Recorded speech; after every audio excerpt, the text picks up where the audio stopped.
Hi friends, எல்லாருக்கும் வணக்கம். எல்லோரும் எப்படி இருக்கீங்க? நாங்கள் ரொம்ப நல்லாயிருக்கோம். Welcome to our channel. நம்ம சேனல் இப்போ தான் புதுசாக பார்க்குறீங்கன்னா கண்டிப்பாக சப்ஸ்கிரைப் பண்ணுங்கள், சப்போர்ட் பண்ணுங்கள். நம்ம சேனலில் புதுசாக ரெசிபீஸ்லாம் நம்ம போடுறோம். கண்டிப்பாக சப்போர்ட் பண்ணி ஃபுல்லாக ஸ்கிப் பண்ணாமல் பாருங்கள். இன்றைக்கி வீடியோவில் சூப்பரான ரெசிபி தான் பார்க்க போகிறோம். வாங்க வீடியோக்குள்ளே போய் பார்க்கலாம். நான் ராகி பேட்டர் நம்ம ரெடி பண்ண போகிறோம். 2 டைப்பில் நான் காட்ட போகிறேன். அதுக்கு நான் முழு ராகி இப்போ எடுத்திருக்கேன். இது நான் 3 கப் எடுத்துக்கிறேன். இந்த ராகி ரொம்ப ஹெல்த்தியானது. ரொம்ப சுத்தமான ராகி எடுத்துக்கிட்டிங்கன்னா க்ளீன் பண்ணணுன்னு அவசியம் கிடையாது. நான் கடையில் பேக்கெட்டில் தான் வாங்கியிருக்கேன். 3 கப் ராகி சேர்த்துருக்கேன். இந்த 3 கப்புக்கு ரேஷியோவுக்கு 1.5 கப் அளவுக்கு நான் உளுந்து எடுத்திருக்கேன். வெள்ளை உளுந்து தான் எடுத்திருக்கேன்.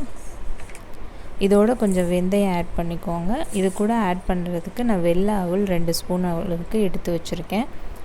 இப்போ இது எல்லாத்தையும் நல்லா வாஷ் பண்ணி க்ளீன் பண்ணி 2-3 தடவை வாஷ் பண்ணிக்கோங்க. ஏன்னா அந்த ராகியில் இருக்கிற தோல்லாம் கொஞ்சம் இதாக இருக்கும். அதெல்லாம் வாஷ் பண்ணிவிட்டு அவளையும் வாஷ் பண்ணி இதை ஒரு 5 to 6 மணி நேரம் நம்ம ஊற வைக்கணும். இப்போ நல்லா ஊறிடுச்சு. இப்போ நம்ம கிரைண்டரில் போட்டு அரைச்சி எடுத்துக்கலாம். நல்லா மையாக கிரைண்டர் போட்டுலாம் அரைச்சி எடுத்துக்கணும். அப்போ தான் இட்லியோ தோசையோ நமக்கு நல்லா வரும். இந்த மாதிரி மாவு நல்லா மையாக இருக்கணும், ஸ்மூத் பேஸ்ட்டாகவும் இருக்கணும். இப்போ நம்ம ஒரு பாத்திரத்தில் ட்ரான்ஸ்ஃபர் பண்ணி வச்சுக்கலாம்.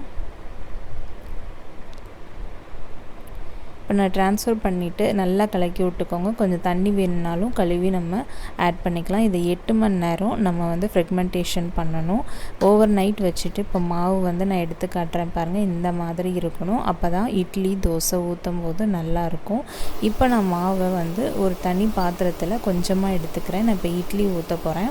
அதனால் நான் மாவு எடுத்து கொஞ்சம் தண்ணி ஆட் பண்ணிக்கிறேன். இட்லி பதத்துக்கு கொஞ்சம் சால்ட் ஆட் பண்ணிவிட்டு நல்லா கலக்கி விட்டுக்கோங்க. இப்போ நான் இட்லி ஊற்றுறதுக்கு ரொம்ப பர்ஃபெக்டாக இருக்கும் இது. இப்போ நான் இட்லி ஊற்றிக்கிறேன். இது ஒரு 15 நிமிஷம் நம்ம வேக விடணும். அப்போ தான் நல்லாயிருக்கும். இதுக்கு எந்த சைட் டிஷ் வேணாலும் நம்ம காம்பினேஷனாக வச்சுக்கலாம். கார சட்னி எது வேணாலும் வச்சுக்கலாம். இது ஒரு 15 நிமிஷம் நம்ம வேக வச்சு எடுத்துக்கலாம். அப்போ தான் நல்லா ராகி இட்லி ரெடி ஆகிடும். சூப்பராக இருக்கும். சத்தானது கூட. கண்டிப்பாக வீட்டில் செஞ்சு கொடுங்க. இந்த மாதிரி நான் இன்றைக்கி ராகி இட்லியை குருமா வச்சுருக்கேன். ஸோ அதோடு நான் சைட் டிஷ்ஷாக நான் உங்களுக்கு சர்வ் பண்ணுறேன். நீங்களும் கண்டிப்பாக வீட்டில் ட்ரை பண்ணி பாருங்கள். ரொம்ப டேஸ்டியாக இருக்கும். இதை நம்ம தோசையாகவும் ஊற்றலாம். நான் இன்றைக்கி இட்லியாக ஊற்றிருக்கேன். ஸோ கண்டிப்பாக வீட்டில் ட்ரை பண்ணிவிட்டு எப்படி இருக்குன்னு கமெண்ட் பாக்ஸில் சொல்லுங்கள். பாருங்கள், நம்ம ராகி மாவு அடுத்து 2வது டைப் பார்க்க போகிறோம். அதுக்கு நான் பாசி பருப்பு எடுத்திருக்கேன். அதை நல்லா கழுவி நான் ஊற வச்சுருக்கேன். 1 hour இந்த மாதிரி ஊற வச்சுக்கோங்க. இப்போ நம்ம இதை நல்லா வடிகட்டி எடுத்துக்கலாம். இதை ஒரு மிக்ஸி ஜாரில் ஆட் பண்ணிவிட்டு இதை நல்லா ஃபைன் பேஸ்ட்டாக நம்ம அரைச்சி எடுத்துகிட்டு வந்துடலாம். இந்த மாதிரி மாவு அரைச்சிருக்கணும். இதோடு நம்ம இப்போது ராகி மாவு ஆட் பண்ண போகிறோம். கூடவே உப்பு ஆட் பண்ணி நல்லா இதையும் பேஸ்ட் மாதிரி அரைச்சி இந்த மாதிரி எடுத்துக்கலாம். ஒரு பவுலில் ட்ரான்ஸ்ஃபர் பண்ணிவிட்டு இதை ஓவர் நைட் நம்ம அப்படியே வச்சிடணும். 8 மணி நேரம் இது அப்படியே இருக்கணும். புளிச்சாதான் ராகி தோசைக்கோ இட்லிக்கோ நல்லாயிருக்கும் மாவு.